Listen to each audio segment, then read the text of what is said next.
Insurance premiums are rising faster than rent in most U.S. cities, and for a lot of families, they already take up more of the monthly budget than groceries. Look, we all know housing costs are brutal right now. Rent's up, mortgage rates are still high, and everyone's feeling the squeeze. But there's another expense creeping up so quietly that most people don't even realize it's about to become their biggest monthly bill: insurance. I'm talking about all of it: health insurance, car insurance, homeowners or renters insurance, and if you've got kids or own a business, throw life insurance and liability coverage into the mix. These aren't optional anymore. They're mandatory, and they're eating up more of your paycheck every single year. Here's what you'll walk away with today. You'll understand exactly why insurance costs are spiking across the board, how it's connected to bigger economic trends most people ignore, and what that means for your actual budget in the next few years. No fluff, just the reality of where your money's going and why it's not slowing down. And this matters right now because inflation isn't just hitting your grocery bill, it's baked into every insurance policy you're paying for, and most people won't notice until it's already their largest expense. Let's start with the facts. The average American household is now spending over $7,000 a year on insurance. That's health, auto, and home or renters combined. For a lot of people, that's more than they spend on food, and it's climbing fast. Health insurance alone can run $500 to $800 a month for a family plan, even with an employer covering part of it. Car insurance? The national average just hit around $2,000 a year, but if you're in Florida, Michigan, or California, you're looking at way more. Homeowners insurance in states like Texas or Louisiana has doubled in some areas over the last 5 years.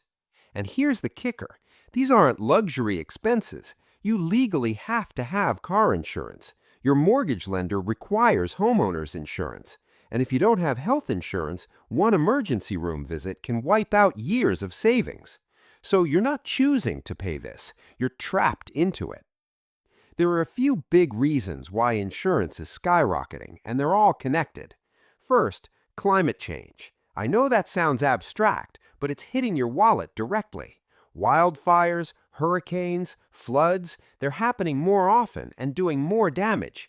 Insurance companies are paying out billions in claims, and they're passing that cost straight to you.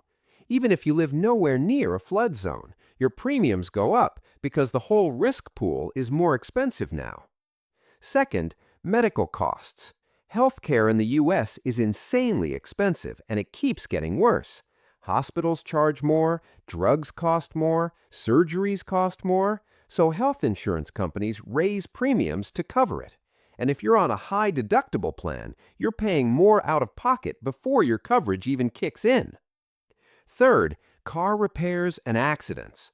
Cars are expensive to fix now because they're packed with technology. Replacing a bumper isn't just bodywork anymore. It's sensors, cameras, and computer systems. Plus, distracted driving is still a huge problem, so accident rates stay high. Insurers raise rates to compensate. And fourth, inflation. Everything costs more. Lumber, labor, replacement parts, medical staff, you name it. When the cost to rebuild a house or fix a car goes up, insurance companies adjust their pricing models. You end up paying more even if you've never filed a claim in your life. But here's what most people miss. It's not just that premiums are going up, it's that coverage is getting worse at the same time. Deductibles are higher, co-pays are higher, more things are excluded. Insurance companies are tightening what they'll actually pay for, so even when you do file a claim, you're covering it more yourself. Let's say your roof gets damaged in a storm. Your homeowner's policy might cover it, but after your deductible and depreciation, you're still out thousands of dollars. Same thing with health insurance. You hit your deductible, then your co-insurance kicks in, and suddenly a $10,000 procedure still costs you $3,000 out of pocket. So you're paying more every month and getting less protection when you actually need it. That's the double hit most people don't see coming.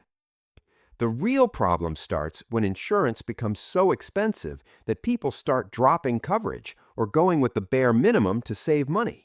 Skip comprehensive car insurance and just carry liability? Sure, your monthly bill drops, but if your car gets totaled in a hit and run, you're stuck with nothing. Cancel your renter's insurance because it feels like an extra expense? One apartment fire and you lose everything with no way to replace it. And health insurance?